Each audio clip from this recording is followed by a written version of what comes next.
we know what excretion is. Excretion is the removal of waste products from a living organism. Now, excretory system is the system that allows higher organisms to perform this function optimally. Excretory system basically collects all the waste generated by all cells of the living organism and takes them out of the system or out of the body. We have a few excretory organs. For example, we have the kidney in mammals, we have the stomata and lenticel for plants. We also have other organs in lower animals. For example, we have the malfigam tubule in insects, the nephridium in earthworm, and many others. Like we have the flame cells in flatworms. What these organs do is they gather nitrogenous waste from all around the organism and excrete them or eject them into the environment. Now we'll be dealing with the kidney. The kidney, as I've said earlier, is found in mammals, and mammals have a pair of kidneys, that is, two kidneys. And an important point I want you to note is that a mammal can do with one of the kidneys. We don't need two kidneys to survive. However, the two kidneys help to optimally carry out this excretion.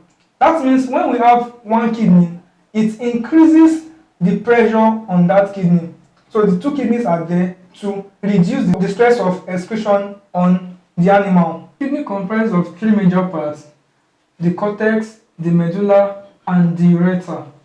The kidney also has other parts, for example, the renal artery and renal vein, which receives blood into the kidney and also sends blood back into, that's the blood that has been removed, that has been emptied of waste, back into circulation.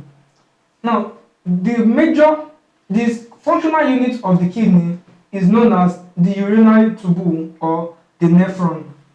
What the nephron does is that it collects urea through the blood and sieves it, filters it out of the blood, the process known as glomerular filtration. That means it is done by a part of that nephron known as the glomerulus.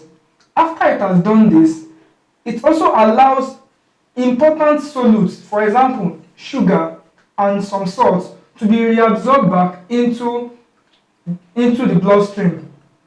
Then after it has done this and filtered it, it now allows it to be passed out through the ureter, and the ureter passes it to the urethra, where it is passed out as urine by the organism. Next, we move to the stomata.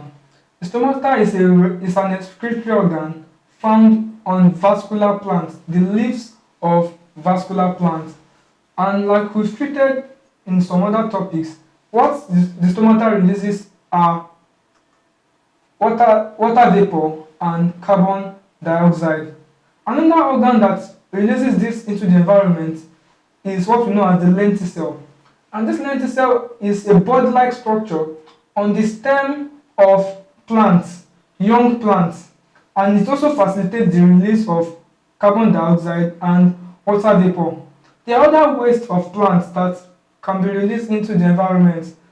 The nitrogenous waste of plants are released mostly in the form of dried leaves, gum, mucilage, sap, tannins, and so on. But for animals, they have other means of releasing their excretory products, especially through the sweat. Salt is released through the sweat. Also, water is released through sweat. Some proteinous products are also released through sweat, and some oils. Other products or other excretory products or waste products include uric acid, ammonia, and so on and so forth. And with that, we've come to the end of excretory systems. Let us now move over and treat some past questions.